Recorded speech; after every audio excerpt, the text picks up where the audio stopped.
ಚಿತ್ರಾಪುರ ಮಠದಲ್ಲಿ ಮಾಧ್ಯಮದವರೊಂದಿಗೆ ಮಾತನಾಡಿದ ಚಿತ್ರಾಪುರ ಮಠದ ಶ್ರೀ ವಿದ್ಯೇಂದ್ರ ತೀರ್ಥ ಶ್ರೀಪಾದರು ಜನವರಿ 27ರಂದು ಧ್ವಜಾರೋಹಣ, ಅನ್ನಸಂತರ್ಪಣೆ, ಫೆಬ್ರವರಿ 1ರಂದು ರಥೋತ್ಸವ ಅನ್ನಸಂತರ್ಪಣೆ, ಫೆಬ್ರವರಿ 2ರಂದು ಚೂರ್ಣೋತ್ಸವ ಮಹಾ ಅನ್ನಸಂತರ್ಪಣೆ ಸಹಿತ ವಾರ್ಷಿಕ ಜಾತ್ರೆ ನಡೆಯಲಿದ್ದು, ಜಾತ್ರೆಯ ಪ್ರತಿದಿನವೂ ಧಾರ್ಮಿಕ ವಿಧಿವಿಧಾನಗಳಂತೆ ಸಕಲ ಪೂಜಾ ಕೈಂಕರ್ಯಗಳು ನಡೆಯಲಿವೆ ಎಂದರು. ಜನವರಿ 10ನೇ ತಾರೀಕಿನಿಂದ ಚಿತ್ರಾಪುರ ಮಠ ಹಾಗೂ ಚಿತ್ರಾಪುರ ದುರ್ಗಾಪರಮೇಶ್ವರಿ ದೇವಸ್ಥಾನದ ಆಡಳಿತವನ್ನು ವಹಿಸಿಕೊಂಡಿದ್ದ ಪ್ರಸ್ತುತ ನಮ್ಮ ವಿದ್ಯಾಭ್ಯಾಸವು ಪುತ್ತಿಗೆ ವಿದ್ಯಾಪೀಠದಲ್ಲಿ ನಡೆಯುತ್ತಿತ್ತು. ಇದೀಗ ಒಂದು ಹಂತದ ವಿದ್ಯಾಭ್ಯಾಸ ಪೂರ್ಣಗೊಂಡು ಮುಂದಿನ ಹಂತದ ವಿದ್ಯಾಭ್ಯಾಸವನ್ನು ಶ್ರೀ ಕ್ಷೇತ್ರದ ಮಠದಲ್ಲಿ ಮುಂದುವರಿಸುವುದಾಗಿ ನಿರ್ಧರಿಸಿರುವುದಾಗಿ ತಿಳಿಸಿದರು. ಗುರುದೀಕ್ಷೆ ನೀಡಿದ ಗುರುಗಳಾದ ಶ್ರೀ ವಿದ್ಯಾತೀರ್ಥ ವಲ್ಲಭ ಸ್ವಾಮೀಜಿಯವರು ಕಾಲವಾದ ಬಳಿಕ ಅವರ ಪ್ರಥಮ ಆರಾಧನಾ ಮಹೋತ್ಸವವನ್ನು ಫೆಬ್ರವರಿ 10, 11, 12ರಂದು ನಡೆಸಲು ನಿರ್ಧರಿಸಿರುವುದಾಗಿ ತಿಳಿಸಿದರು.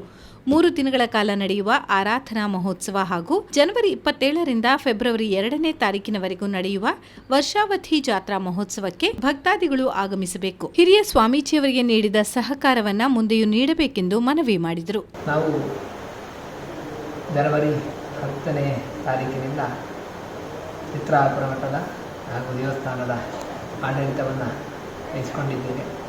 ನಮ್ಮ ವಿದ್ಯಾಭ್ಯಾಸವು ಪುತ್ತಿಗೆ ವಿದ್ಯಾಪೀಠದಲ್ಲಿ ರೇಣುಕದಲ್ಲಿ ನಡೀತಾ ಇತ್ತು. ಈಗ ಒಂದು ಹಂತದ ವಿದ್ಯಾಭ್ಯಾಸ ಮುಗಿದ್ದರಿಂದ ಮುಂದಿನ ಹಂತದ ವಿದ್ಯಾಭ್ಯಾಸವನ್ನು ಇಲ್ಲಿ ಕ್ಷೇತ್ರದಲ್ಲಿಯೇ ಇದ್ದು ಮುಂದುವರಿಸುವುದು ಅಂತ ಹೇಳಿ ಇಚ್ಛಿಸಿದ್ದೇವೆ. ಮುಂದೆ ಜನವರಿ 27ರಿಂದ ಫೆಬ್ರವರಿ 2ನೇ ತಾರೀಕುವರೆಗೆ ಜಾತ್ರೆ ನಡೆಯಲಿದೆ, ಕ್ಷೇತ್ರದ ಜಾತ್ರೆ ನಡೆಯಲಿದೆ. ಹಾಗಾಗಿ ನಮ್ಮ ಪ್ರಥಮ ಜಾತ್ರೆ ಹಿಂದೆ ಹೇಗೆ ಗುರುಗಳಿಗೆ ಯಾವ ರೀತಿ ಸಹಕಾರವನ್ನು ನೀಡಿದ್ದೀರಿ ಅದೇ ರೀತಿ ಸಮಸ್ತ ಭಕ್ತರು ಬಂದು ನಡೆಸಿಕೊಡಬೇಕು ಜಾತ್ರೆಯನ್ನು ಅಂತೇಳಿ ಈ ಸಂದರ್ಭದಲ್ಲಿ ಕೇಳ್ತಾ ಇದ್ದೇವೆ. ಗುರುಗಳು ದೀಕ್ಷೆಯನ್ನು ಕೊಟ್ಟಂತಹ ವಿದ್ಯಾವಲ್ಲಭರು ಹಿಂದಿನ ವರ್ಷ ಜನವರಿ 23ನೇ ತಾರೀಕಿನಂದು ಕಾಲಾಗಿದ್ದಾರೆ.